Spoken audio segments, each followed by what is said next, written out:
बिस्मिल्लाहिर्रहमानिर्रहीम, अस्सलाम वालेकुम। मैं हूं सैयद अनवारुल हसन और आप देख रहे हैं प्रोग्राम सच तो यह है पीटीवी न्यूज इस्लामाबाद स्टूडियो से। मौजूदा सूरत हाल में एक नई और अहम डेवलपमेंट सामने आई है। स्पीकर कौमी असम्बली सरदार अयाज सादिक साहब ने इलेक्शन कमीशन ऑफ पाकिस्तान को खत लिखा है, जिसमें उन्होंने कहा है कि इलेक्शन एक्ट में तरमीम के बाद अब सुप्रीम कोर्ट का 12 जुलाई का फैसला काबिल अमल नहीं रहा, लिहाजा election commission of Pakistan parliament की खुद मुख्तारी को सामने रखते हुए और इलेक्शन एक्ट में तरमीम के बाद जो मखसूस नशिस्तें हैं वो अलॉट करे।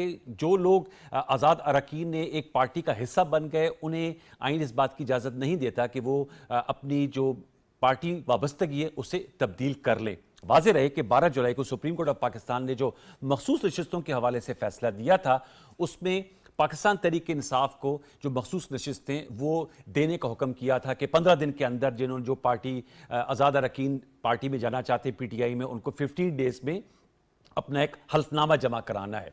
तो स्पीकर कौमी असम्बली का ये खत सामने आया है। फिर स्पीकर पंजाब असम्बली मलिक अहमद खान साहब ने इलेक्शन कमीशन को यह खत लिखा है। एक तो इस हवाले से हम जरूर बात करेंगे कि इलेक्शन कमीशन जो ऑलरेडी 8 रुकनी ऑनरेबल सुप्रीम कोर्ट जजेस के जो इन चैम्बर वजाती फैसला आया था, उस हवाले से भी ताहाल अभी तक फैसला नहीं कर पाया और उस पर सोच विचार जारी है। अब स्पीकर कौमी असम्बली और पंजाब असम्बली के खत के बाद सूरत हाल में किस तरह आगे पेशरफ्त मुमकिन हो सकती है। दूसरी जानिब हुकूमत की जानिब से मुजवज़ा आइनी तरमीम, जिसको 26वीं तरमीम कहा जा रहा है, उस पर मुशावरा भी जारी है।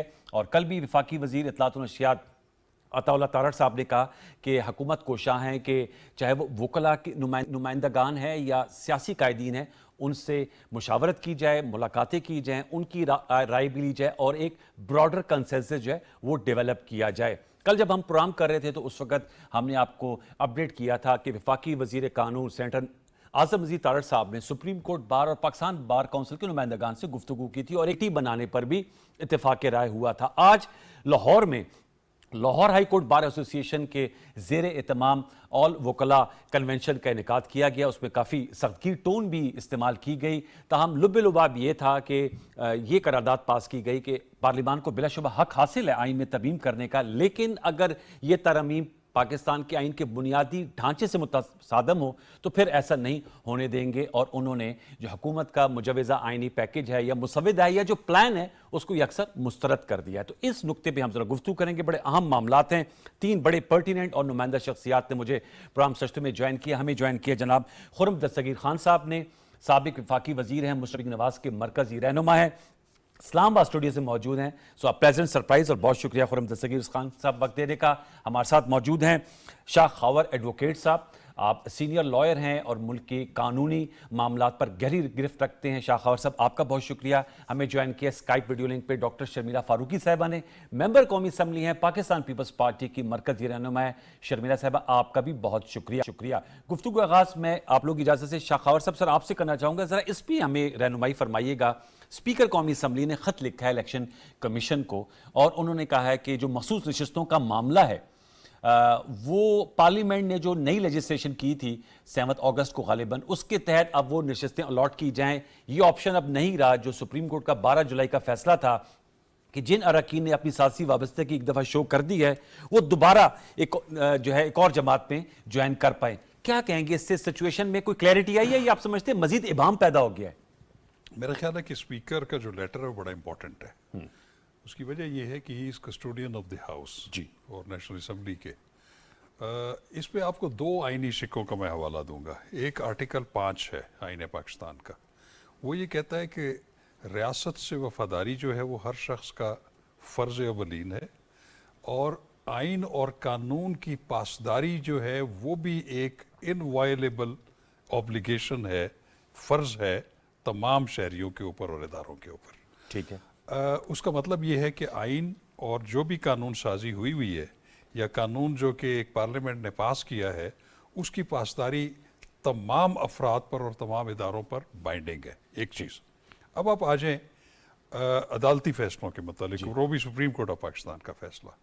सुप्रीम कोर्ट ऑफ पाकिस्तान के मतलब जो आर्टिकल 189 है जी, वो ये कहता है कि सुप्रीम कोर्ट के हर वो फैसला जिसमें कोई उसूल कानून वज़ा किया गया हो, प्रिंसिपल ऑफ लॉ, ओके, वो बाइंडिंग है किसके ऊपर? बल्कि खुर्रम दस्तगीर साहब मेरे साथ एक और प्रोग्राम में उन्होंने भी निशानदेही की, वो बाइंडिंग है तमाम अदालती और इंतज़ामी अथॉरिटीज़ के ऊपर, अदालती और इंतजामी। ठीक है। इसमें एक्सप्रेसली पार्लियामेंट का भी जिक्र नहीं है और इलेक्शन कमीशन का भी जिक्र नहीं है। अब अदालती और जो है आइन साइलेंट है आप कह रहे हैं? नहीं, उसमें नहीं, अब इसमें लफ्ज जानबूझ के इस्तेमाल नहीं हुआ। ओके। अब क्या, कौन सी बाइंडिंग है जिसमें उसूल कानून वज़ा हुआ हो? लेकिन कुछ जजमेंट्स ऐसी होती हैं जिसके बारे में कहते हैं कि वो पर इनक्यूरियम है, कि वो आइन और कानून के मुताबिक नहीं है। इससे आप ये भी तोजी ले सकते हैं कि ऐसी जजमेंट जो कि पर इनक्यूरियम हो, आइन और कानून से मुताबिक न रखती हो और उसमें कोई उसूल कानून वज़ा ना किया गया हो, ठीक। तो वो फिर इसका मतलब इम्प्लाइड ये है कि वो बाइंडिंग नहीं भी है। ओके। तो मैं ये देखता हूँ कि चूंकि पार्लियामेंट जो है वो एक बड़ा, उसका आइन में उस भी एक सुप्रीम इदारा है। नहीं, सुप्रीम, मैं समझता हूँ कि तमाम इदारे एक ट्राइकोटोमी ऑफ पावर के तहत, सुप्रीम कोर्ट है, पार्लियामेंट है, आइन एग्जीक्यूटिव है। पाकिस्तान में समझता हूँ कि सही, वो सुप्रीम सबकी है। हुदूद रखी, ठीक है। लेकिन उनका एक प्रीरोगेटिव है, वो पार्लियामेंट का ही है कि उन्होंने कानून साजी करनी है। अब जिस लेटर का आप जिक्र कर रहे हैं, जो स्पीकर ने लिखा है इलेक्शन कमीशन को, इलेक्शन कमीशन को उन्होंने याद दहानी कराई है कि आर्टिकल 5 के मुताबिक आप बाउंड है, ठीक है, कि वो कानून है, उसकी अमल दरामद करना तमाम शहरियों की तरह आप पर भी फर्ज है। ठीक है। अब इलेक्शन कमीशन की अब पोजीशन बड़ी अजीब सी है। कि से एक उनके बारे Honorable में judges का। जो 8 रुकनी जो Judges मेजॉरिटी डिसीजन है, उनकी भी एक डायरेक्शन है शॉर्ट ऑर्डर में। 41 मेंबर्स के अभी हवाले से। उन्होंने अभी हालिया 14 तारीख को जो एक एलामिया जारी किया या हुक्मनामा जारी किया, उसमें उन्होंने मजीद उनको बाइंड करने की कोशिश की, Yes. बल्कि यहाँ तक कहा कि आप नजरिया ज़रूरत के तहत भी ये करने के लिए जो है वो करें, और उनको डायरेक्शन दी गई है। तो अब मसला ये है कि अब उनका, मेरे जहन में एक गालिब का एक शेर आ रहा है कि ईमा मुझे रोके है तो खींचे है मुझे कुफ्र, काबा मेरे पीछे है कलीसा मेरे आगे। अब इलेक्शन कमीशन की ये सिचुएशन इस वक्त आप समझ कि वो अब पार्लियामेंट की माने, लेकिन अगर आप वैसे आइन के तहत किसकी माननी चाहिए? फिर मैं खुरम साहब और शर्मिला साहब को आइन के तहत किसकी माननी चाहिए? बहुत बड़ा क्वेश्चन है। असल सवाल तो ये है, ये एक कंट्रोवर्शियल क्वेश्चन है, कंट्रोवर्शियल क्वेश्चन ऑफ लॉ है। इसकी वजाहत पता कैसे हो सकती है? जी। वो प्रेसिडेंशियल रेफरेंस के जरिए हो सकती है कि सुप्रीम कोर्ट को वो भेजे, उसकी राय ले कि ऐसी सिचुएशन में जबकि कानून जो है वो ये कहता है, उसकी डायरेक्शन कुछ और है, सुप्रीम कोर्ट का जो फैसला है वो कानून से जरा बाहर है, तो उसमें क्या चीज बाइंडिंग है? तो ये इसका फैसला तो फिर जो है सुप्रीम कोर्ट की एडवाइजरी जुरिसडिक्शन ही कर सकती है, और कोई भी नहीं। मतलब बॉल फिर सुप्रीम कोर्ट की कोर्ट में जाएगी। बिल्कुल फुल कोर्ट साहब, तो बात फिर दोबारा फुल कोर्ट, ये फुल कोर्ट का ही फैसला था ना? 12 जुलाई का फुल कोर्ट का ही फैसला था। नहीं, 12 जुलाई का जो था वो फुल कोर्ट नहीं थी, वो गालबन 13 जजेस थे, वही जजेस लेकिन है ना? अब जो है मौजूदा स्ट्रेंथ अभी जो मौजूदा है वो 17 है। अच्छा। और उसमें 2 एडहॉक भी अगर शामिल करें तो वो भी शामिल हो सकते। ओके, खुरम साहब आप जरा समझाएं ये गुत्थी कैसे सुलझेगी? गुत्थी बड़ी मेरे नज़र में तो वो ऐसी गुत्थी नहीं है। अच्छा। देखिए, कानून साजी का हक पार्लियामान का एक एक्सक्लूसिव हक है। जी। ठीक है, सुप्रीम कोर्ट को कानून की तशरीह जी का इख्तियार दिया गया है। तशरीह कानून पर हमेशा नहीं हो सकती। जब मसलन एक ऐसी सिचुएशन है, तशरीह हुई तब क्योंकि कानून नहीं था, एक ऐसी सिचुएशन आ गई जिसमें कानून मौजूद नहीं है एज ए गाइडलाइन, तो कोर्ट ने तशरीह कर दी। अब जबकि पार्लियामान ने उस सिचुएशन को वाजे कर दिया है कानून साजी के जरिए, तो कानून साजी तशरीह पर बालादस्त रहेगी। सर कतक लेंगे, एक सवाल आपने कहा कानून साजी, कानून एक्ट ऑफ पार्लियामेंट से क्या ये बालादस्ती होगी या कॉन्स्टिट्यूशनल अमेंडमेंट से? ये भी एक बहस है। नहीं, ये तो एक्ट ऑफ पार्लियामेंट है ना, इलेक्शन एक्ट में तरमीम पार्लियामेंट है, एक्ट है ना? ये अभी हम सिर्फ बात कर रहे हैं जो आज स्पीकर साहब ने खत लिखा। ठीक है। उन्होंने ये कहा कि एक ऐसी सिचुएशन आई जिसमें सुप्रीम कोर्ट की एक रूलिंग है 12 जुलाई की जी, उसके बाद अगस्त में पार्लियामान ने कानून साजी करके वो सिचुएशन वाजे कर दी। ठीक है। ये हो सकता है और ये नहीं हो सकता, तो लिहाजा जब कानून साजी या फील्ड में आ गई है तो फिर तशरीह साइड पर हो जाएगी, क्योंकि कानून साजी हमेशा बालादस्त होती है। यहाँ पर इशू लंबा खड़ा हो गया है, जिसकी वजह से तनाव भी है कि क्या जब सुप्रीम कोर्ट इस किस्म का फैसला कर दे जिस पे वाजे कुछ लोगों का ख्याल है इस पे इख्तलाफ मौजूद है کہ سپریم کورٹ نے تجاوز کیا ہے اور کوئی بنیاد نہیں کی. اور اس پر بھی سوال ہے میری نظر میں کہ اگر 10 ہفتے گزرنے کے بعد بھی سپریم کورٹ اپنا تفصیلی فیصلہ نہیں دیتا اور تفصیلی فیصلہ نہ آنے کی وجہ سے ریویو بھی نہیں ہو سکتا, جس کو کوئی گریونس ہے وہ بھی نہیں جا سکتا کیونکہ وہ ایک معاملہ خلا میں معلق ہے, تو کیا ایسی سچویشن میں پھر اس خلا میں اسپیکر صاحب کو خط لکھنا بنتا ہے. انہوں نے راست اقدام کیا ہے کہ انہوں نے یاد کرایا ہے کہ جناب چونکہ اسپیکر صاحب کورٹ نہیں جا سکتے, کوئی رکن اسمبلی کا جو اس کی گریونس ہے اس فیصلے سے وہ کورٹ میں جا کے ریویو کی فائل نہیں کر سکتا, پٹیشن نہیں بن سکتا, پٹیشن ابھی ہو ہی نہیں سکتی جب تک سے تو تفصیلی فیصلہ نہ آنا بھی وہ بھی ایک وجہ ہے, وہ بھی ایک سوال ہے جس کی وجہ سے یہاں میں آنا پڑا. لیکن یہ بات بڑی واضح ہے کہ جس کا ذکر شاخاور صاحب نے کیا, جو آرٹیکل 189 ہے وہ یہ کہتا ہے کہ انتظامی اور عدالتی اتھارٹیز باؤنڈ ہیں سپریم کورٹ کی. پاکستان کی مقننہ سپریم کورٹ کی باؤنڈ نہیں ہے. مقننہ کے اوپر صرف ایک قدغن ہے جو آرٹیکل 8 پہ لگائی گئی ہے, وہ یہ ہے کہ اگر وہ ایسی قانون سازی کرے جو بنیادی حقوق کے متصادم ہو, ٹھیک ہے جی, تو وہاں پھر کورٹ اس پہ بات کر سکتا ہے. اس کے علاوہ مقننہ کے اوپر کوئی قدغن نہیں. لیکن سر وہ جو بانی chairman P T I Imran Khan صاحب کے خلاف ووٹ آف نو کانفیڈنس آیا تھا آپ لوگوں کی طرف سے اور ڈاکٹر شمیلہ فاروقی صاحبہ کی جماعت کی جانب سے, وہ اس وقت کے ڈپٹی اسپیکر قاسم سوری صاحب نے کہا تھا کہ یہ آرٹیکل 5 کے تحت اس کو ڈسمس کر دیا تھا, لیکن سپریم کورٹ آف پاکستان نے پھر اس کو ریورٹ کر دیا تھا. تو اس صورت میں تو پارلیمنٹ کی جو فیصلہ تھا اسپیکر کا اس کو ریورس نہیں کر دیا. کیوں ریورٹ کیا؟ ریورٹ اس لیے کیا کہ پہلے سے ایک آئین میں موجود ہے اور آئین کی ایک آرٹیکل ہے کہ جس وزیر اعظم کے اوپر ووٹ آف نو کانفیڈنس کے موشن آیا ہو وہ اسمبلی ڈیزالو نہیں کر سکتا. اوکے, ٹھیک ہے, وہ چیز پہلے سے ان کو روک کے بیٹھی ہوئی تھی, لیکن انہوں نے زبردستی کوشش کی کہ جی پہلے کہا کہ آرٹیکل 5 کے تحت ہم نو کانفیڈنس موشن کو رد کرتے ہیں اور اب ہم توڑ رہے ہیں اسمبلی کو. تو لہٰذا یہاں بھی اسی لیے یہ جو بنیادی حقوق ہیں وہ اس لیے موجود ہیں کہ کہیں سے بھی تجاوز ہو تو اس کو روکنا ہے. لیکن یہاں ایشو یہی ہے کہ سپریم کورٹ بہت محترم ہے لیکن ان کے اوپر بھی قدغن ہے. ان کی بھی اس لیے آئین میں, اچھا یہ بات پارلیمان کے بارے میں نہیں لکھی ہوئی لیکن سپریم کورٹ اور عدالتوں کے بارے میں لکھی ہے کہ عدالتیں وہی اختیار استعمال کریں گی جو اس آئین اور قانون میں ان کو دیا گیا ہے. ان کے پاس لامحدود اختیار نہیں ہے. Point taken. ڈاکٹر شمیلہ صاحبہ آپ سے میں جاننا چاہوں گا, اس پہ بھی ضرور کمنٹ کیجئے گا. دوسرا, چیئرمین پیپلز پارٹی بلاول بھٹو زرداری صاحب اور سینیٹر کامران مرتضیٰ صاحب کے حوالے سے جو بات اس وقت میڈیا میں آئی ہے, سینیٹر کامران مرتضیٰ صاحب نے جو بات کی آرٹیکل 8 کے حوالے سے جب مذاکراتی عمل چل رہا تھا, تو میں چاہوں گا اس پہ بھی ضرور آپ کا کمنٹ لینا چاہوں گا کہ اس پر بھی کافی زیادہ جو ہے وہ بلو بیک آ رہا ہے پیپلز پارٹی کو, جس میں Bilawal Bhutto Zardari according to senator Kamran Murtaza sahab کہ انہوں نے کہا ہماری مجبوریاں ہیں. تو میں چاہوں گا کہ بتائیے گا, آج بلاول بھٹو زرداری صاحب بات کر رہے تھے, انہوں نے کہا عدالتی نظام کو درست کرنے کے لیے اور عوام کو انصاف دلوانے کے لیے آئینی عدالت قائم کرنا ہوگی. پیپلز پارٹی فور فرنٹ پہ اور اب نیگوشیٹ بھی کر رہے ہیں جمعیت علماء اسلام کے ساتھ. ایسے میں یہ بیان آنا کہ جس میں یہ ظاہر ہو رہا ہے کہ ان کی مجبوری ہے اور ان کا آپ اس کو ایجیٹیٹ کریں, ہم ایجیٹیٹ کرنے کی پوزیشن میں نہیں ہے, جو بعض آرٹیکلز پہ جو معترض تھے مولانا فضل الرحمان صاحب اور ان کی جماعت. جی شکریہ انوار صاحب.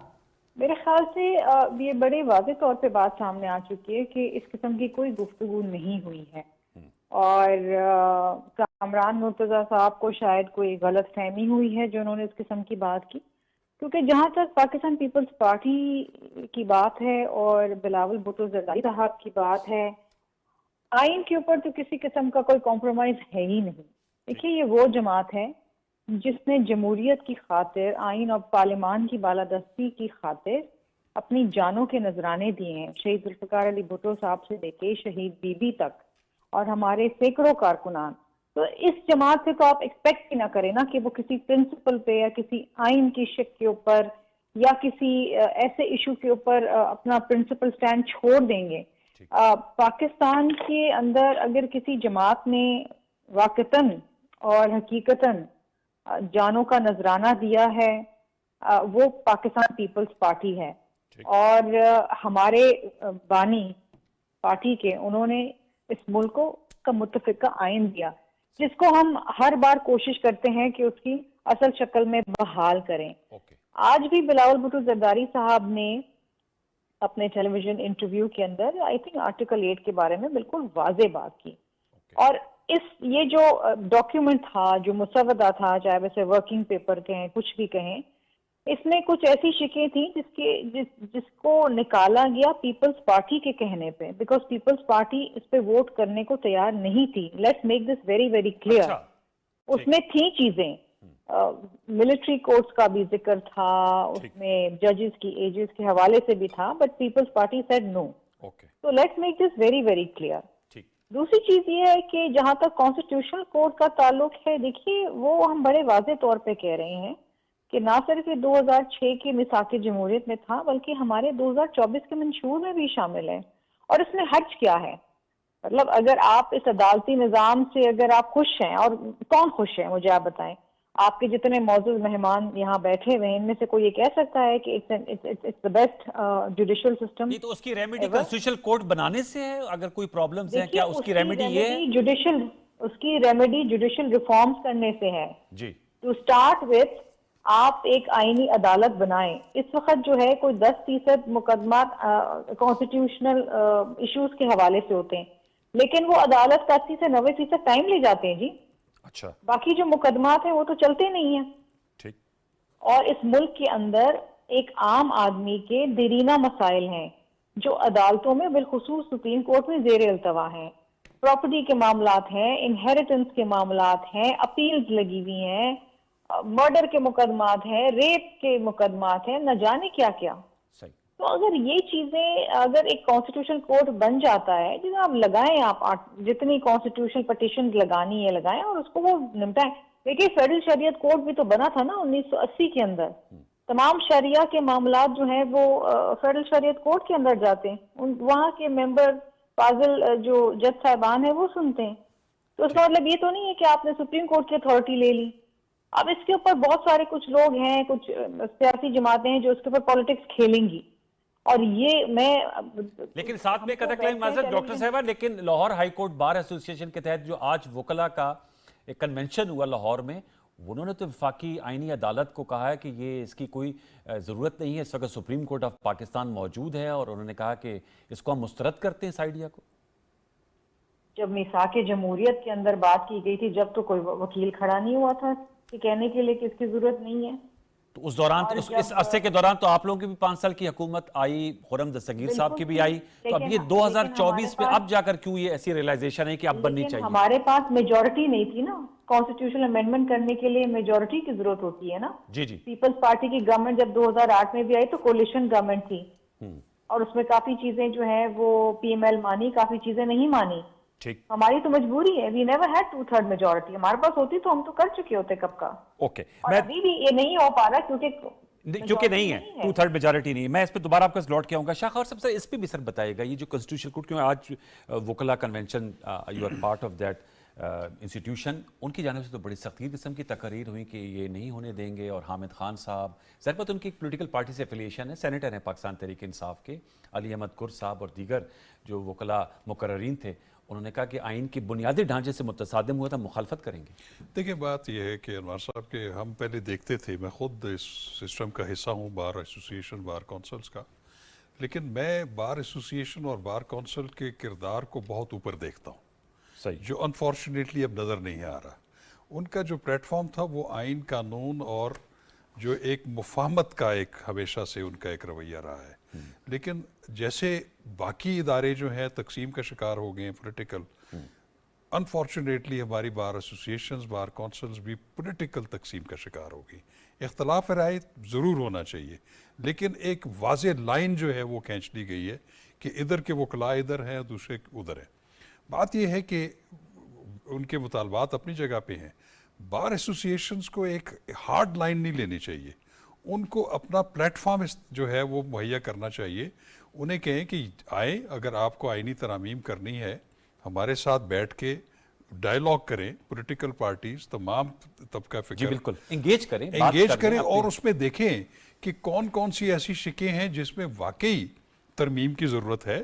دیکھیں عدلیہ کی جو بہت ساری چیزوں میں آئینی ترمیم کی ضرورت ہے محسوس ہو رہی ہے. بالکل. جیسے کہ طریقہ کار ہے ججز کی اپوائنٹمنٹ کا، جی، جو 18ویں ترمیم میں جو ایک جوڈیشل کمیشن آف پاکستان جو تشکیل دیا گیا، اس کی اگر آپ حیت دیکھیں تو اس میں ججز کی تعداد زیادہ ہے. एग्जीक्यूटिव की कम है, लेकिन उसके ऊपर एक चेक रखा गया था, वो था पार्लिमानी कमेटी, जो कि 4 सेनेटर्स और 4 MNAs थे, उनमें भी आधे अपोजिशन और आधे ट्रेजरी बेंचेस। उन्होंने तौसीक करनी थी फैसलों की जुडिशल कमीशन ऑफ पाकिस्तान के, और वो सिंपल मेजॉरिटी से उसकी रिकमेंडेशन को मान भी सकते थे, अगर कोई डिक्लाइन करना है तो 3/4 मेजॉरिटी से, लेकिन उनके रोल को हमारी जुडिशरी ने ही रिडंडेंट कर दिया, ठीक है। उसको सिर्फ एक दखाना बना दिया गया। मैं ये समझता हूँ कि जजेस की तैनाती चाहे हाई कोर्ट हो, सुप्रीम कोर्ट हो, फेडरल शरीयत कोर्ट हो, उसमें एग्जीक्यूटिव और पार्लियामेंट का भी एक बहुत इंपॉर्टेंट रोल होना चाहिए और एक बैलेंस होना चाहिए। दुनिया में है, पूरी दुनिया में पूरी ऐसे दुनिया। है। और कॉन्स्टिट्यूशन कोड भी हम देख रहे थे, जर्मनी, स्पेन, इटली, बिल्कुल। इजिप्ट उस उधर मौजूद दूसरी तरफ ये है कि अगर देखें जो चीफ जस्टिस की अपॉइंटमेंट है, हाँ। उसमें आइन जो है वो हाई कोर्ट के बारे में कोई कदगन नहीं लगाता कि वहां पे सीनियरिटी का कॉन्सेप्ट कैरी हो। अभी आपने देखा होगा कि लाहौर हाई कोर्ट में चीफ जस्टिस एक खातून मोअज़्ज़ज़ जज साहिबा जो है वो तीसरे नंबर पे थी, उनका एक पैनल गया और उनको उनमें से एक को जुडिशल कमीशन ने बना दिया। तो ये भी कोई हरफे आखिर नहीं है कि चीफ जस्टिस ऑफ पाकिस्तान जो है उसका तरीकाकार भी ऐसा कर दिया जाए। ये बड़ा लेकिन एक बात मैं बताऊं, वो ऐसा कोई भी इकदाम जो है वो पर्सन या पर्पस स्पेसिफिक नहीं ये मैं खुरम साहब इस नुक्ते पे आना चाह रहा था कि तासुर ऐसे ना जाए कि कोई पर्सन स्पेसिफिक इकदाम उठाने जा रहे हैं। दूसरा खुरम दस्तगीर साहब, ज़ाहिर बात है पार्लियामेंट का इस्तेकाक है कि वो लेजिस्लेशन करे, कानून साजी करे, आईनी तरमीम करे, लेकिन उसके तरीक़ाकार में ट्रांसपेरेंसी और शफाफियत ज़रूर छलकनी चाहिए, तो फिर लोग इतराज़ नहीं उठाएंगे। जो एक एफर्ट की गई, जैसे अभी डॉक्टर शर्मिला साहिबा भी कह रहे हैं कि आप लोगों के पास वोट नहीं थे, लिहाजा आईनी तरमीम को पोस्टपोन कर दिया गया, दोबारा मुशावरत कर रहे हैं, लेकिन उसके लिए पूरा इजलास बुलाना, फिर काबीना के इजलास, फिर उनकी रीस्केड्यूलिंग करना, तो ऐसा तासुर मिल रहा था कि आप लोग संडे को छुट्टी के दिन करना चाह रहे हैं तमाम चीज़ों को। देखिए, उजलत के ऊपर ज़रूर एतराज़ हो सकता है, लेकिन बड़े अदब से अर्ज़ करूंगा, कानून साजी का पहला कदम किसी भी मुसवदे की काबीना से मंजूरी है। जी, कौमी असम्बली का इजलास बुलाया जा सकता है, आप उसकी नीयत पर शक कर सकते हैं, आप सेनेट के ऊपर शक कर सकते हैं, लेकिन जो मुसवदा काबीना से मंजूर ही नहीं हुआ, उसकी शफाफियत पर कौन सवाल उठा सकता है? या आप ये जरूर कह सकते हैं, फरीकैन उठा रहे थे ना, मौलाना फजल रहमान साहब की जमात सुना कह रही थी कि हमारे पास मुसवदा ही नहीं है। देखिए, फ्री कैन ये जरूर कह सकते हैं कि बेहतर तरीका, नॉर्म्स हैं ये। अब ये देखिए, ये तरीकेकार में गलती नहीं है, क्योंकि ये प्रोसीजर लेट आ। पहला प्रोसीजर कानून आइन में ये कहता है कि जब मुसवदा काबीना में जाएगा वहां से लाइन शुरू होती है। ठीक, अभी हम उसके पीछे थे, तो लिहाजा वहां कोई कानून नहीं है, वहां सिर्फ एक सियासी जमातों के दरमियान मफाहमत और मुशावरत का अमल है। ठीक है, उस पर ज़रूर हम कह सकते हैं कि ये पसंदीदा अमल है, ये अच्छी बात है, ज़रूर होनी चाहिए, लेकिन हुकूमत ने कोई गैर कानूनी अमल नहीं किया इस सारे मामले में। ठीक, हम इसको ज़रूर इस पर बात कर सकते हैं। दूसरा इशू ये है कि यहाँ जब हम बात कर रहे हैं आईनी कोर्ट की, बहुत दुरुस्त कहा मोहतरमा ने कि ये 18 साल पहले मिसाक जमहूरियत का हिस्सा था। क्यों इशू बना है? इशू ये बना है 2 वजूहात की वजह से। पहली वजह यह है कि हम हर गुजरते साल के साथ देख रहे हैं कि सुप्रीम कोर्ट में जो आईनी केसेस हैं वो सुप्रीम कोर्ट का ज्यादा से ज्यादा वक्त ले रहे हैं। बस ये मैं कह सकता हूं कि 2024 में जितना वक्त सुप्रीम कोर्ट ने लिया है आईनी मामलात में, 2014 में इतना वक्त नहीं लेता था। तो लिहाजा वो जो टाइम है वो बढ़ता जा रहा है। ओके, और उसके अगेंस्ट क्या है, सुप्रीम कोर्ट में 60,000 केस पेंडिंग है, 33,000 केस जो हैं वो सिविल नेचर के हैं। तकरीबन हम कह सकते हैं कि एक और जो 20 से 25,000 केस जो हैं वो क्रिमिनल अपील्स हैं, और कुछ बिल्कुल 10% है जो इसका आईनी मामलात हैं। तो लिहाजा अगर पार्लियामान ये समझती है कि वो जो हमारे 60,000 पाकिस्तानी उस सिस्टम के अंदर ग्राइंड हो रहे हैं कि उनकी हेयरिंग्स नहीं हो रही, उसको बेहतर करने के लिए सुप्रीम कोर्ट को बाउंड कर दिया जाए कि वो जो कोर्ट ऑफ अपील है, और हकीकत यह है कि दुनिया में अक्सर जो कोर्ट्स हैं, सुप्रीम कोर्ट्स जो हैं, वो कोर्ट ऑफ अपील्स हैं। हमारे यहाँ जो सुओ मोटो वाली पावर्स हैं वो गैर मामूली ताकतें हैं पाकिस्तान। तो लिहाजा जो अपीलें सुनना है वो सुप्रीम कोर्ट की पहली ड्यूटी है। जी, एपलेट कोर्ट है बेसिकली। दूसरा इशू जिसकी वजह से है वो ये है कि बड़े दुख से मुझे कहना पड़ेगा کہ 77 سالوں کے بعد پاکستان کے عدلیہ کے اندر سے عدلیہ کی کارکردگی کو جانچنے اور بہتر کرنے کی کوئی تحریک پیدا نہیں ہوئی. ان کا جو انٹرنل میکنزم ہونا چاہیے تھا کہ جی سول کورٹ کو سیشن کورٹ نے دیکھنا ہے, سیشن کورٹ کو ہائی کورٹ نے دیکھنا ہے, ہائی کورٹ کو سپریم کورٹ نے دیکھنا ہے, وہ کوئی ہمیں موومنٹ اس حالانکہ ہمارے تو آپ لوگ اس میں کافی سپورٹ کر رہے تھے, عدلیہ بحالی ایک بہت بڑی کیمپین موومنٹ چلی. دیکھیں اب ایشو یہ ہے کہ اگر جہاں بھی جب بھی پاکستان کی مقننہ لیجسلیچر جو ہے نام لیتے ہیں کہ جی ہم عدلیہ کی لیجسلیشن کرنی ہے, آوازیں اٹھتی ہیں جی خود مختاری متاثر ہو گئی. بھئی خود مختاری اگر ہے تو پورے پاکستان میں اس وقت جو 18 لاکھ کیسز سیول کورٹ میں ہیں وہ نمٹا دینا. اگر خود مختاری ہے تو جو 4 لاکھ کیسز سپریم کورٹ اور ہائی کورٹ میں مل کر موجود ہے, اس میں سے آپ 60,000 نکال دیں تو 2.5 لاکھ کیسز ہائی کورٹ میں پھنسے ہوئے ہیں, وہ نمٹا دیں.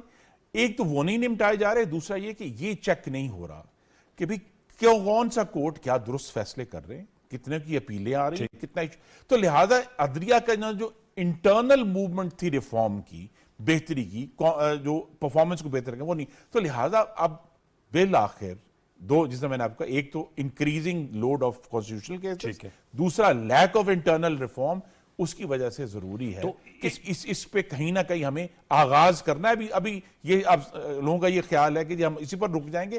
یہاں اب پاکستان کے عوام کو انصاف کی فراہمی, اور لوگ بہت سا کہتے ہیں لوور جوڈیشری میں زیادہ ریفارمز کی ضرورت ہے. میں سر ڈاکٹر شرمیلا فاروقی صاحب سے پوچھوں گا, بالکل ٹھیک کہا کہ ریفارمز کی ضرورت ہے, لیکن شاخاور صاحب موجود ہیں, بار اور بینچ کو اگر شامل کر لیا جائے تو زیادہ بہتر انداز میں وہ ریفارمز کا جو پہلو ہے اس کو آگے نہیں بڑھایا جا سکتا. شرمیلا فاروقی ظاہر بات ہے, جیسے میں نے بتایا لاہور ہائی کورٹ بار یہ بات کر رہی ہے, اور ظاہر بات ہے سپریم کورٹ جو ہے, جو لاسٹ سیٹرڈے جب آپ لوگ سیشن کر رہے تھے سیٹرڈے اور سنڈے, تو سپریم کورٹ کے 8 آنریبل ججز جو 12 جولائی کا فیصلہ جنہوں نے کیا تھا, ان کی جانب سے وضاحتی ایک فیصلہ بھی سامنے آیا تھا جس میں بڑی کلیئرلی لائن ڈرا کی تھی کہ کوئی ابہام نہیں ہے اور ہمارے فیصلے پر عمل کیا جائے اور ایکشنز ول ہیو کانسیکوینسز.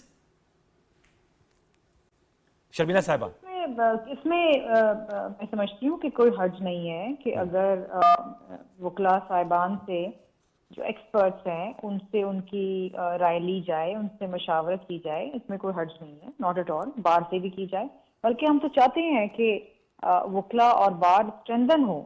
وکلاء اور بار اسٹرینتھن ہوں گے تو جوڈیشل سسٹم اسٹرینتھن ہوگا, because these are the people who are going to have an oversight on the judiciary. دیکھیے اس وقت آپ مجھے بتائیے کہ کیا تمام وکلاء برادری, bar and bench, are they satisfied with the performance of the judicial system?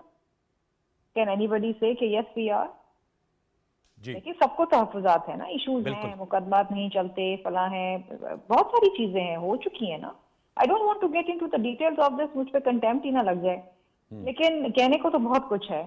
تو بات یہ ہے کہ اس میں بالکل مشاورت کریں, بلکہ وہ تو لوور ایج لمٹ جو جج صاحبان کی ہے وہ 45 کر دی گئی تھی, اور بھٹو صاحب نے کی تھی 40. بلاول بھٹو زرداری صاحب تو 35 چاہتے ہیں, وہ تو کہتے ہیں کہ 35 کریں عمر, تاکہ نوجوان وکلا بھی آئیں اور جج بنے, اور ایک جو یوتھ ہے ہماری وہ سامنے آئے, even in the judicial system. So I think there are a lot of good things جو اس میں ہونے جا رہی تھی, لیکن اب پتہ ہے کہ تعصب لوگوں نے کیا لے لیا کہ جی پرسن اسپیسیفک ہے. یہ وہ ٹائمنگز کی وجہ ہو سکتی ہے. شرمیلا صاحب دیکھیں نا, اب اگر آپ کا دماغ کہیں جاتا ہے, شک کا تو علاج اس دنیا میں نہیں. وہ تو obviously جائے گا, ظاہر بات ہے آپ کے علم میں ایک ٹرانسفر بھی, چینج بھی ہونا ہے. جی وہ کیونکہ وی آر سیٹنگ ان بالکل ہونے, اور بلاول بھٹو زرداری صاحب نے بڑے واضح طور پہ کہہ دیا ہے کہ اگلے چیف جسٹس جو ہیں وہ منصور علی شاہ صاحب ہیں. تو مطلب ہمیں تو اس میں کوئی اعظم رضی تارڑ صاحب نے یہ بات کی ہے. ٹھیک, تو پتہ نہیں لوگوں کو کیوں شک ہے, وہ کیوں سمجھ رہے ہیں کہ جی کانسٹیٹیوشن کورٹ بنے گا تو اس میں قاضی فائز عیسیٰ کو لگا دیں گے, تو وہاں these are constitutional amendments are never for person specific. مطلب اس طرح سوچنا بھی میں سمجھتی ہوں زیادتی ہے. آپ کیا سمجھتے ہیں کہ ہم ربر اسٹیمپس بیٹھے ہوئے کہ ہم ایسے تمام چیزوں کے اوپر کیا اسٹیمپ لگاتے جائیں گے, اور آئین کیا مذاق ہے؟ हाँ, ये आपकी बात सही एक है। शख्स या शख्सियत के एक लिए बात- हम कानून पे कानून बना देंगे, आईनी तरह मीम ले आएंगे, मतलब फॉर हेवन सेक, मतलब ये सोचना दुख होता है हमें बैठ के, पार्लियामेंटेरियंस को तो हमें दुख होता है सोच के यार हम इस तरह से सोच रहे हैं। नहीं नहीं, आपने ये बड़ा जहाँ अहम तक बात है, देखिए हाँ सही आपने नुकता उठाया था। खुर्रम साहब आपको मैं सिर्फ जो तासुर जो लोग बना रहे हैं और जो इसके ऊपर पॉलिटिक्स कर रहे हैं, अब ये जो मैं मौलाना साहब की स्पीच सुन रही थी पार्लियामान के अंदर, it was a good speech, मुझे अच्छी लगी। उन्होंने कहा कि जी आपको ये जज पसंद है, मुझे वो जज पसंद है, उसको वो जज पसंद है, वो कहता है मेरा चीफ जस्टिस, वो कहता है उसका चीफ जस्टिस। हाँ, ये नहीं होना चाहिए, ठीक कह रही सही, क्या पॉइंट चीज़ टेकन है? जी। मैं सिर्फ खुर्रम एक साहब चीज़ और ऐड फिर मैं करूं कि एंड देखिए जी अदालत का एक तो मैंने आपसे कहा ना इतने केसेस पेंडिंग है और पाकिस्तान के अवाम जो हैं वो ठोकरें खा रहे हैं, उन ठोकरों में 3,760 अरब रुपए के रेवेन्यू के केसेस हाँ, भी ये हैं, बहुत बड़ा जो issue है। ट्राइब्यूनल्स में पेंडिंग ये है। बड़ा अब important हम ये कहें जी इसका कोई फर्क, क्या फर्क पड़ता है? फर्क ये पड़ता है कि IMF ने हमें कहा है कि जी 5 अरब, ये टोटल को 13.5 अरब डॉलर बनता है, उसको जी 5 अरब डॉलर के तो डायरेक्ट टैक्स केसेस हैं, वो आप क्यों नहीं निपटाते? अब हम क्या, अच्छा जी सॉरी हम अदालत को कुछ कह नहीं सकते, हम बेबस हैं कि ये 3,760 अरब रुपए ये पेंडिंग ही रहेंगे और सिस्टम के अंदर बंद रहेंगे। इसमें हो सकता है बहुत सारे गलत भी हों, ये नहीं है कि हम लेकिन इशू यही है कि चाहे वो बराह रास्त सिविल कोर्ट हो, चाहे वो क्रिमिनल कोर्ट की अपील्स हो, चाहे वो टैक्सेशन हो, जो अदलिया की कंट्रीब्यूशन आनी चाहिए पाकिस्तान की इकोनॉमी में, पाकिस्तान की गवर्नेंस में, वो नहीं आ रही, तो लिहाजा रिफॉर्म किए बगैर चारा नहीं आगे बढ़ने। सर अब वे फॉरवर्ड के ये बस आज में बता दें कि इस वक्त आपको क्या सिचुएशन नजर आ रही है? तो कोई लग रहा है कि पार्लियामेंट, देखिए मैं आपको बताऊं, जुडिशरी एंड इलेक्शन कमीशन, मेरा ख्याल है कि उसी स्पिरिट की जरूरत है। जब 2010 में 18वीं तरमीम के मुतल्लिक एक कमेटी बनी थी जी, उसमें तमाम पॉलिटिकल पार्टीज बिल्कुल जरूरत है। वो तो एक साल सगीर बैठे थे साहब ने या गालिबन। शर्मिला साहिबा ने जो निशानदेही की है, ये हमारे जुडिशल सिस्टम में खराबियां हैं और डिलीवर नहीं हो रहा। जरूर इसमें स्ट्रक्चरल चेंजेस की जरूरत है, लेकिन वो स्ट्रक्चरल चेंजेस होनी चाहिए कंसेंसस से। Yes, that is a और point. उसमें आप तमाम स्टेक होल्डर्स को, तमाम पॉलिटिकल पार्टीज को शामिल करें। उसमें जरूरी नहीं है कि आप फेडरल कोर्ट के ही आप कहें कि वही बहुत जरूरी है। अगर उसको ड्रॉप करके इसी जुडिशल सिस्टम में कुछ अच्छाइयाँ और उसमें रिफॉर्म्स हो सकती हैं, उस पर भी आप सोचें। तो आप किसी चीज़ को हरफ आखिर ना कहें, कंसेंसस डेवलप करें। जो आइन की रूह असल है जो 1973 में बना था, उसके नज़दीक तरीन चीज़ें होनी चाहिए। वो इसलिए कि वो एक मिसाक था पूरी कौम का, और उसमें रद्दोबदल से पहले आपको बहुत ज़्यादा सोच विचार से काम ये मेरे ख्याल में that is the take away कि हमें कोई चीज़ हरफ आखिर नहीं तस्वर करनी चाहिए। बहुत शुक्रिया आपका शाह खवर साहब, आपका बहुत शुक्रिया।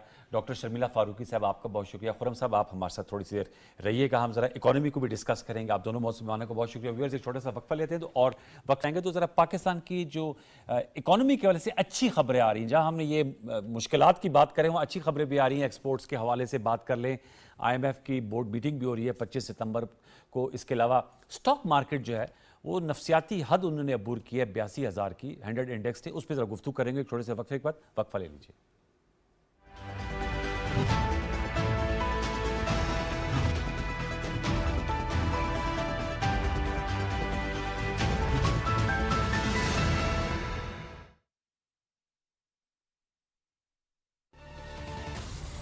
सिंध के कच्चा के एरिया में मौजूद हूँ। जैसा कि आप देख सकते हैं, ये वो एरिया है जहाँ पे डाकुओं ने अपना कब्जा जमाया हुआ है। काफ़ी बार इधर हमलावर आए हुए, इसमें हम महफूज रहते हैं।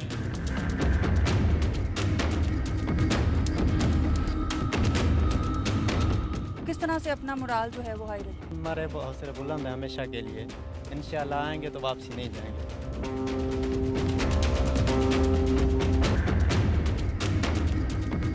क्या किस तरह से आपको हिम्मत आती है इन बुज़दिल डाकुओं का मुकाबला करने? हम दिली तरह से लड़ने के लिए तैयार हैं, हमें कोई डर नहीं है इन डाकुओं से, ये तो बुज़दिल हैं। सिंध पुलिस जिंदाबाद, पाकिस्तान जिंदाबाद।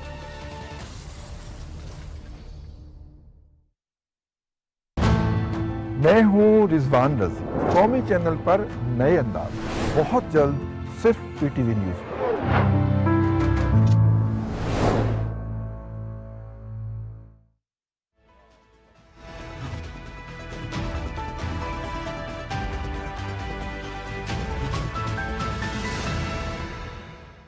Welcome back viewers. हमारे पास दो नए मेहमान हैं और खुर्रम दस्तगीर खान साहब हमारे साथ मौजूद हैं। पहले हाफ में भी थे, इनसे ज़रा क्योंकि कॉमर्स मिनिस्टर भी पाकिस्तान के रह चुके हैं, इनसे बात भी करेंगे। साथ में अहमद चुनाय साहब, डायरेक्टर स्टॉक एक्सचेंज कराची से हमें ज्वाइन कर रहे हैं स्काइप वीडियो ओलंपिक। सर आपका बहुत शुक्रिया अहमद चुनाय साहब। और महताब हैदर साहब, मारूफ सियासी तज्जियाकार और एस जर्नलिस्ट, इकोनॉमी पे गहरी गिरफ्त रखते हैं। महताब आपका भी बहुत शुक्रिया।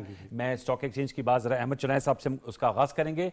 अहमद साहब बताइएगा, ये स्टॉक एक्सचेंज में ज़बरदस्त किस्म की तेज़ी देखने को मिल रही है और 82,000 की नफसियाती हद अबूर की है, इसकी क्या बेसिक वजूहात हैं? बिस्मिल्लाहिर्रहमानिर्रहीम। आपका बहुत शुक्रिया। देखें, जहां इकोनॉमिक इंडिकेटर्स जो हैं वो ठीक हों, इकोनॉमी राइट डायरेक्शन में नज़र आ रही हो और जो मल्टीपल हमारे मल्टीनेशनल कंपनीज हैं या लोकल कंपनीज हैं स्टॉक एक्सचेंज में, उनके रिजल्ट्स बहुत अच्छे आ रहे हों, तो फिर ये मार्केट का बढ़ना जो है वो कोई ताज्जुब खेज बात नहीं है, बल्कि मैं समझता हूँ पॉजिटिव है। कि अगर उसमें मार्केट नहीं बढ़ती और मार्केट में रियलाइजेशन नहीं आता तो फिर मैं समझता हूँ कि मार्केट जो है वो बुरी होती है। आज मार्केट अपने रिकॉर्ड इंडेक्स पर है और ये दुनिया की सबसे लीडिंग जो है वो बेस्ट मार्केट इस वक्त कहला रही है कि हमने सारे जो माइलस्टोन्स हैं वो अचीव कर लिए हैं और पिछले 6-8 महीने के अंदर स्टॉक मार्केट जो है वो डबल से ज़्यादा बढ़ गई है कि हम 38-40,000 पॉइंट की रेंज में चल रहे थे और आज 80,000 पॉइंट को क्रॉस कर गए हैं। तो इसका मतलब ये है कि पाकिस्तान के इकोनॉमिक इंडिकेटर्स बिल्कुल ठीक हैं। जो एक दफ़ा बात आ रही थी कि पाकिस्तान खुदा न खास्ता डिफॉल्ट कर जाएगा, वो कई बात सामने नज़र नहीं आती। और फिर इसके बाद जो आगे पॉजिटिव स्टेप्स हैं, जिसमें मैं ये सबसे बड़ी बात ये समझता हूँ कि हमारा जो करंट अकाउंट डेफिसिट था वो अब पॉजिटिविटी में आ गया है। तो करंट अकाउंट डेफिसिट अगर पॉजिटिविटी में आ जाए, तकरीबन 1 बिलियन के करीब पॉजिटिव हो जाए, तो 10-12 महीने का जो है वो हम ये समझ सकते हैं कि 10-12 बिलियन डॉलर या 8-9 बिलियन डॉलर कम से कम करंट अकाउंट पॉजिटिव हो जाता है। तो मैं समझता हूँ कि पाकिस्तान में जो एक बहुत बड़ा खतरा में सामने नजर आ रहा है कि जो 24 बिलियन डॉलर ईयरली पेमेंट करनी है उसमें फिर बहुत आसानी हो जाती है। तो बेसिक्स ठीक है, इकोनॉमी आगे फ्लरिश कर सकती है और यही मेरा जवाब है। मैं मतलब आपसे जानना चाहूँगा, इसकी एक वजह यह भी है कि IMF 25 सितंबर को जो मीटिंग कर रही है तो पाकिस्तान का जो प्रोग्राम है उसको एंडोर्समेंट मिल जाएगी। आप समझते हैं वो कॉन्फिडेंस भी मार्केट में आया उसकी वजह से? जी, बिस्मिल्लाहिर्रहमानिर्रहीम। देखें, बुनियादी तौर पे मैं समझता हूँ कि ये जो कॉन्फिडेंस रिस्टोर हो रहा है इसकी बुनियादी वजह IMF है। अच्छा, क्योंकि IMF के प्रोग्राम के नतीजे में जो अनसर्टेनिटी थी उसको सर्टेनिटी के अंदर अचीव करने में खासी मदद मिलेगी। लेकिन ये आगाज़ है। उसकी वजह ये है कि अभी आप ये देखें कि हमारा पॉलिसी रेट जो है वो नीचे आना शुरू हुआ है, 17.5 पे आया जी।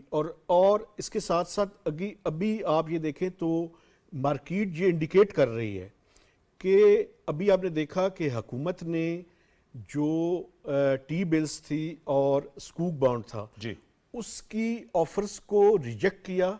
उसकी बुनियादी वजह यह है कि ये मार्केट को इंडिकेट कर रहे हैं कि आइंदा चलकर मज़ीद जो है वो डिस्काउंट रेट नीचे आ सकता है। तो ये शुरुआत है, इसको कंसोलिडेट करने की ज़रूरत है। लेकिन मैं समझता हूँ जो ज़्यादा फोकस करने की ज़रूरत है हुकूमत को, जी, इन्फ्लेशन के नंबर्स तो कम आ रहे हैं, 9.6 आ रहा है। बुनियादी तौर पे मैं समझता हूँ उसमें बेस इफेक्ट है। बुनियादी तौर पे हमें ग्रोथ की तरफ जो है ना, लेकिन IMF के प्रोग्राम में हमें ये मुश्किल होगा, अभी स्टेबलाइज करना पड़ेगा। स्टेबलाइज करने के बाद जो है वो हम ग्रोथ की तरफ जा सकेंगे। स्टेबलाइज करना होगा और फिर ग्रोथ की तरफ हम बढ़ेंगे।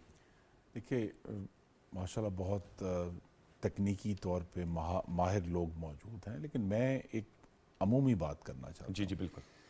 कि अच्छी खबरों से हमें बदहज़मी हो जाती है, हमें यकीन नहीं आता। हालांकि पै दर पै मईशत के बारे में बहुत अच्छी खबरें आ रही हैं।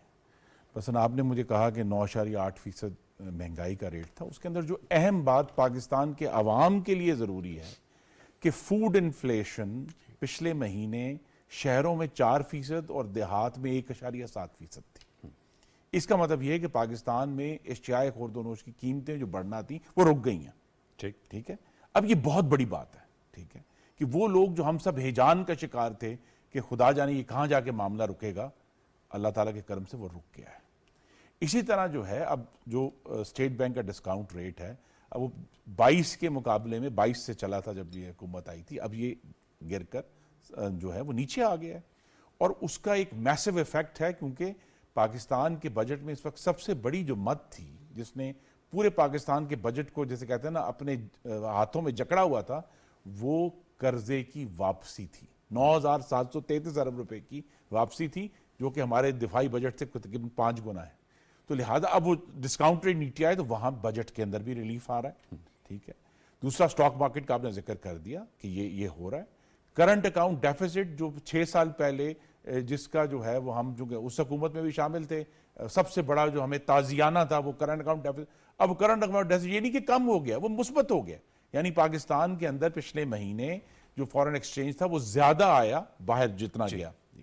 اب اس کا مقصد صرف یہی ہے کہ وہ جو بنیادی ذمہ داری تھی ان تمام بحثوں سے قطع نظر جو سپریم کورٹ کے بارے میں اور پارلیمنٹ کہ پاکستان بالواسطہ ایفیکٹ تو آتا ہے نا. پاکستان کے عوام کو جو ڈیلیوری کرنی تھی مہنگائی کی کمی کی صورت میں، معاشی استحکام کی صورت میں، الحمدللہ اس کا آغاز ہو گیا اور ٹھوس بنیاد پہ ان کے بات چیلنج ہے کہ اس کو سسٹین رکھنا. جی سسٹین وہ تو چیلنج رہے گا نا جی. چیلنج ابھی بھی ہے کہ جی جو بہت زیادہ ٹیکسیشن اس بجٹ میں آئی ہے اس کو کس طرح کم کیا جاتا ہے، یا جو وائڈن کرنا ہے ٹیکس نیٹ اس کو کیسے کیا جاتا ہے. لیکن پھر میں کہوں گا کہ جو پہلی ذمہ داری تھی حکومت کی وہ الحمدللہ شہباز شریف صاحب نے، ان کی کابینہ نے وہ پوری کر دی ہے. میں تو سمجھتا ہوں کہ اگر فوڈ انفلیشن جو ہے وہ 4% آ گئی شہروں میں اور 1.7% آ گئی تو بہت بڑا جو ایک وعدہ تھا وہ پورا ہو گیا اور ہم اس کے اوپر بلڈ کر سکتے ہیں اگر یہ درست رہا ہے معاملہ. فوڈ انفلیشن کی جو بات کر رہے ہیں، ہمارے شو میں قادر مندوخیل صاحب تھے اور ایک کامن مین کے پرسپیکٹو جیسے خرم صاحب نے کہا، تو ٹو بی ویری آنیسٹ انڈوں کا، مرغی کا ریٹ اس میں کیوں کر یہ پھر ٹرانسفارم ہوتے نظر نہیں آ رہا؟ دیکھیں اصل میں انفلیشن جو ہے وہ rate of increase in prices ہے. 9.6 از rate of increase in prices ہے. یس، پچھلے سال کے مقابلے میں. تو بنیادی طور پہ دیکھیں یہ بات ان کی میں مانتا ہوں کہ یہ ایک پازیٹیو سائڈ پہ جو ہے وہ چیزیں جانی شروع ہو گئی ہیں، لیکن میں یہاں پہ کوشچن بھی کروں گا کہ دیکھیں فوڈ انفلیشن کم ہوئی ہے، ہم جو شہر میں رہنے والے لوگ ہیں ہمارے لیے یہ بہت ہی پازیٹیو بات ہے، بہت زبردست بات ہے. لیکن ایک چیز ہمیں مد نظر رکھنی چاہیے اور وہ یہ ہے کہ جو فارمر ہے، فارمر جو ہے وہ آپ یہ دیکھیں کہ ایک تو ہم کیا وہ جو کموڈیٹیز ہیں اس کی پرائس اس کو ملے گی، چونکہ آئی ایم ایف کے پروگرام کے اندر یہ بھی ایک چیلنج ہے کہ آپ یہ جو منیمم سپورٹ پرائس کا میکنزم ہے اس سے حکومت اپنے آپ کو نکالے. میں ویسے اس کا سپورٹر ہوں، لیکن آئی ایم ایف کی ڈیمانڈ ہے، یہ آئی ایم ایف کی ڈیمانڈ ہے. بنیادی طور پہ میں اس کا سپورٹر ہوں، لیکن شارٹ ٹرم میں جو کسان ہے اس کے لیے چیلنجز ہوں گے، اس کو اپنے آپ کو اڈاپٹ کرنا پڑے گا اور اس کو لنک کرنا پڑے گا انٹرنیشنل مارکیٹ کے ساتھ. احمد چنائے صاحب، سر آپ سے میں جاننا چاہتا ہوں، بہت سے جو سیاسی تجزیہ کار ہیں یا ماہرین ہیں، جب ان سے ہم کہتے ہیں کہ سٹاک مارکیٹ بہت اچھا اس کا ٹرینڈ جا رہا ہے، اوپر کی طرف جا رہی ہے، تو وہ کہتے ہیں کہ اس کا یہ بیرومیٹر ہے کہ پاکستان کے معاشی حالات جو ہیں وہ بہتری کی طرف بڑھ رہے ہیں. آپ اس سے کوئی ریلیٹ کریں گے؟ کس چیز کا بیرومیٹر ہوتا ہے جب سٹاک مارکیٹ بہت اچھی جا رہی ہوتی ہے؟ دیکھیں اسٹاک ایکسچینج ہے وہ پوری دنیا میں ہر آدمی اس بات پر متفق ہے کہ جب ملک کی اکنامی بہتر ہوتی ہے، ملک میں حالات اچھے ہوتے ہیں، ساری طرف پازیٹیوٹی ہوتی ہے، انڈسٹریل گروتھ جاری ہوتی ہے اور کمپنیز کا پے آؤٹ بہتر ہوتا ہے تو اسٹاک مارکیٹ جو ہے وہ پراسپر کرتی ہے. کہیں بھی ایسا نہیں ہوا کہ اگر کمپنیز پے آؤٹ نہیں دے رہی، ملک کی جو ہے وہ ابتر ترین حالات ہو اور پھر بھی اسٹاک مارکیٹ بڑھ رہی ہو، تو ایسا نہیں ہو سکتا. ہاں یہ ضرور تھا کہ پچھلے دنوں ہماری اسٹاک مارکیٹ ضرور انڈر ویلیو رہی ہے، لیکن وہ انڈر ویلیویشن کی وجہ ایک لیک آف کانفیڈنس تھا، لیک آف ٹرسٹ تھا. کہ جب ہر طرف یہ بات ہو رہی تھی کہ آج ہم ڈیفالٹ کر گئے، کل ہم ڈیفالٹ کر گئے، تو یہ اس جمود سے جب ہم باہر آئے تو اسٹاک مارکیٹ جو ہے اس نے پرفارم کرنا شروع کیا اور دنیا کی بیسٹ پرفارمنگ مارکیٹ بن گئی. ٹھیک ہے Khurram sahab, towards the end I M F کا قرضہ ہمیں ملے گا، ظاہر بات ہے 22واں 23واں ہمارا پروگرام ہے، حکومت کا یہ عزم ہے کہ یہ آخری قرضہ ہوگا. آپ سمجھتے ہیں کہ اس کو انشور کرنے کے لیے کیا کرنا پڑے گا؟ یہ نہ کہ خدا نہ خواستہ وہ ایک بڑا طویل سبجیکٹ ہے کہ ہمیں کس طرح موٹی باتیں. دیکھیں موٹی باتیں تو یہ ہے کہ بالآخر ہمیں انویسٹمنٹ اور گروتھ کی طرف جانا. اصل ایشو یہ ہے انویسٹمنٹ لانی ہے. دیکھیے ایکسپورٹ بھی اپنی جگہ پر، سب سے اہم ذمہ داری بطور حکومت یہ ہے کہ پاکستان میں رہنے والے نوجوان مرد و خواتین کو بہتر معیار کا اور وافر روزگار. اصل مقصد وہ ہے. ایکسپورٹ بھی اسی مقصد کے لیے ہے. ایکسپورٹ ہمیں کہتے ہیں کہ ہمارا بیلنس آف پیمنٹ درست، اصل مقصد تو روزگار پیدا کرنا اور بہتر روزگار پیدا کرنا ہے. وہ انویسٹمنٹ کے بغیر نہیں ہوگا. اسٹاک مارکیٹ میں انویسٹمنٹ ہو رہی ہے نا جی اس وقت, جو لوگ انویسٹ کر رہے ہیں, ٹھیک ہے, تو وہ اگر بینک سے پیسہ نکل کے اسٹاک مارکیٹ میں جا رہا ہے وہ بہتر ہے. اسی طرح جو ایشو ہے کہ پاکستان کے کسانوں کا ہم سب کو شکر گزار ہونا ہے. بالآخر پاکستان کی سرزمین جو 2022 کے تباہ کن فلڈ کا شکار ہوئی تھی اس سے نکل آئی ہے باہر. ہاں, وہ جو فیکٹر تھا اس کو نہ بھولیں. فوڈ انفلیشن جو بڑی تھی 2023 میں, اس کی پرنسپل وجہ یہ تھی, وہ تو ہم بھول ہی جاتے کہ اتنا بڑا سیلاب آیا تھا. الحمدللہ ہم اس کے حساب کے اثر سے نکل آئے ہیں, بمپر کراپس ہو رہی ہیں. اور ایشو یہی ہے کہ ہمیں حکومت کو اس وقت یہ سوچنا ہے کہ جو بنیادی ریفارم کرنا ہے, ٹیکس نیٹ وائڈ کرنے کے حوالے سے, اپنے خرچے کم کرنے کے حوالے سے, اخراجات کم کرنے کے حوالے سے. اور ابھی ٹیکسیشن ہو گئی ہے, لیکن اگر آنے والے سالوں میں, اگلا سال بھی آئے گا, کس طرح ایسی ٹیکسیشن میں کمی کی جائے جس کے ذریعے لوگوں کو سرمایہ کاری پر راغب کیا جا سکے تاکہ نیا روزگار پیدا ہو. بہت بہت شکریہ, thank you very much Khurram Dastgir صاحب, آپ کا, مہتاب حیدر صاحب اور احمد چنائے صاحب, تینوں موضوعان کا بہت شکریہ. ملک کی سیاست اور آئینی معاملات, ادارہ جاتی اشتراکی عمل کو کیسے بہتر بنایا جا سکتا ہے, اور اکانومی, مختلف سبجیکٹ سے گفتگو کی. اس کا فیڈ بیک ضرور دیجیے گا. مجھے سید انوار الحسن اور پوری پروڈکشن ٹیم کو اگلی نشست تک کے لیے اجازت دیجیے. اپنا بہت سا خیال رکھیے. اللہ نگہبان.